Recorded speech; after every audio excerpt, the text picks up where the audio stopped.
Halo, assalamualaikum warahmatullahi wabarakatuh. Kembali lagi di channel Budidaya ISR. Baik teman-teman, di video kali ini saya ingin sortir ikan patin yang saya pelihara di kolam nomor 4 saya ini teman-teman. Jadi di kolam nomor 4 ini berisi sekitar 100 sampai 130 ekor ikan patin. Jadi ikan patin di sini merupakan ikan sisa panen ya. Sudah saya sortir, yang kecil-kecil saya pelihara lagi di kolam ini.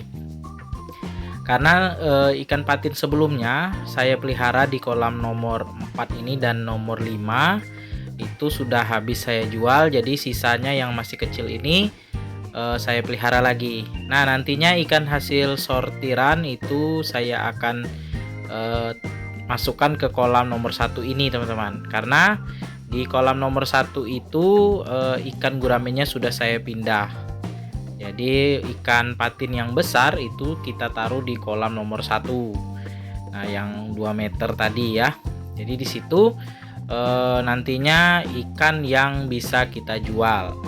Jadi di sini saya mengambil ikan patin yang beratnya 300 gram sampai 500 gram. Tapi saya prediksi ikan patin yang ada di kolam nomor 4 itu beratnya kisaran 300 sampai 400 gram saja. Tapi masih bisa laku dijual untuk dibuat masakan teman-teman. Jadi langganan saya membeli ikan patin ini orang yang menjual makanan atau olahan dari ikan patin. Jadi untuk ikan patin berat 300 sampai 400 gram itu masih bisa dijual teman-teman. Sebenarnya untuk ikan patin ini ya pemasarannya itu berat 500 gram sama seperti ikan gurame. Namun kalau untuk diolah masakan itu masih laku untuk 300 sampai 400 gram. Bahkan orang-orang ataupun masyarakat yang tinggal di dekat rumah saya ini biasa beli dengan saya itu ukuran berat 300 sampai 400 gram untuk langsung dikonsumsi. Nah, kalau yang 500 gram sampai lebih ya, bahkan 1 kilo ikan patin itu biasanya dilepaskan lagi di kolam pemancingan. Jadi untuk kolam pemancingan, dan juga bisa dikonsumsi. Biasanya di pasar-pasar itu juga menjual yang 500 gram.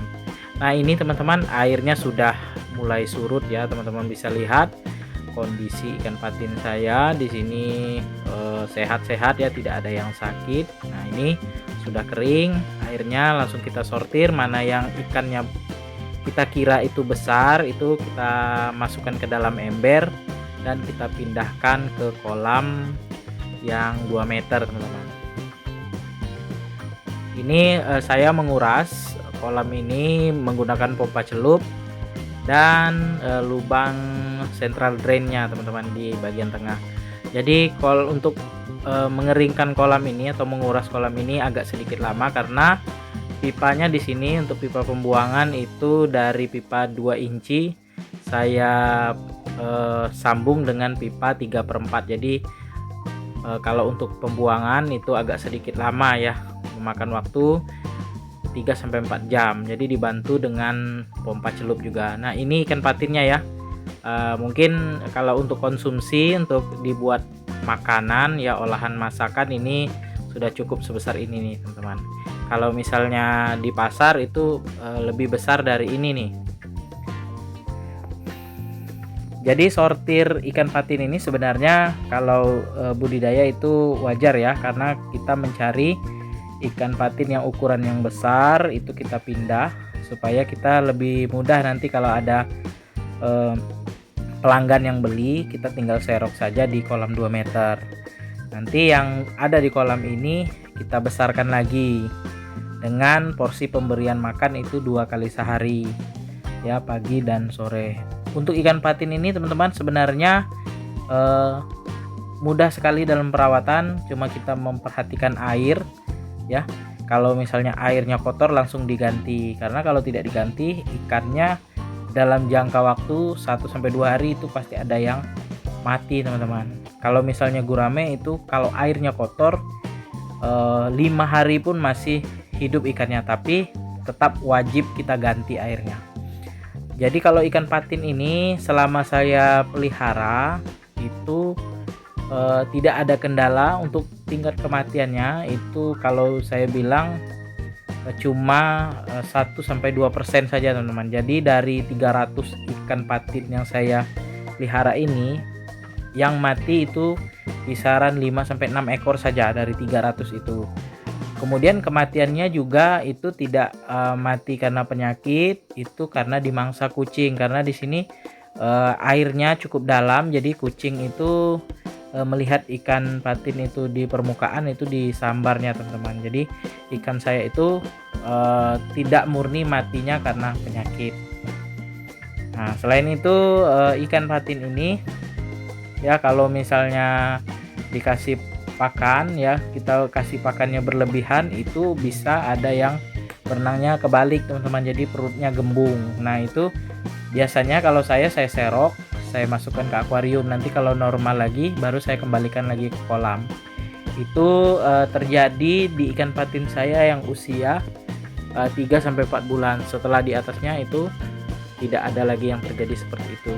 Nah teman-teman, ikan patin ini untuk yang saat ini yang disortir ini usianya sudah hampir 8 bulan teman-teman, karena normalnya ikan patin ini bisa dipanen di usia 5-6 bulan.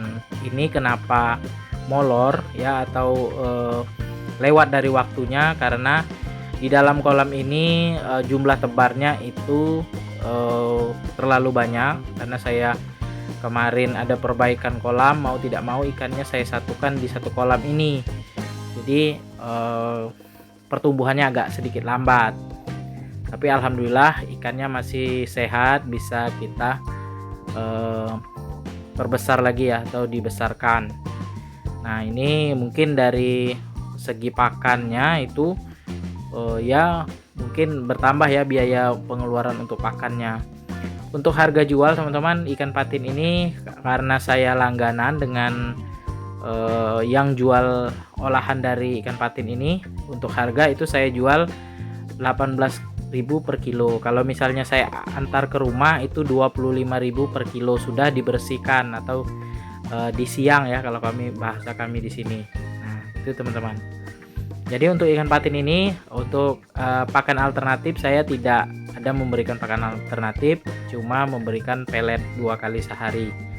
Nah untuk ikan patin ini teman-teman, kalau saya amati dia bagus memang airnya di atas 150 cm, karena kalau di atas 150 cm itu saya perhatikan ikannya itu lahap sekali makannya, berbeda dengan kalau airnya itu saya kurangi sekitar 1 meteran lebih dikit lah ya, itu biasanya ikannya nafsu makannya agak sedikit hilang. Tapi kalau misalnya saya tinggikan airnya, itu nafsu makan ikannya luar biasa teman-teman. Jadi bagusnya ikan patin ini dibudidayakan airnya di atas 1,5 meter.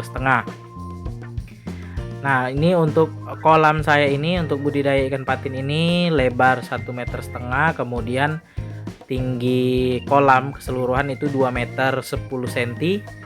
Untuk kedalaman air itu saya isi 160 cm sampai 170 cm teman-teman. Nah ini ya teman-teman, untuk teman-teman yang mau budidaya ikan patin ya, teman-teman bisa menggunakan kolam beton ataupun kolam terpal, tapi diusahakan airnya jangan di bawah 1 meter ya, karena pertumbuhan ikan patinnya akan lambat. Baik teman-teman, sekian dulu video saya kali ini tentang sortir ikan patin dan bicara tentang budidaya ikan patin skala rumahan. Semoga bermanfaat untuk teman-teman sekalian. Jangan lupa dukung terus channel Budidaya ISR dengan cara subscribe, like, komen, serta share videonya agar channel Budidaya ISR dapat berkembang dan terus menginspirasi teman-teman.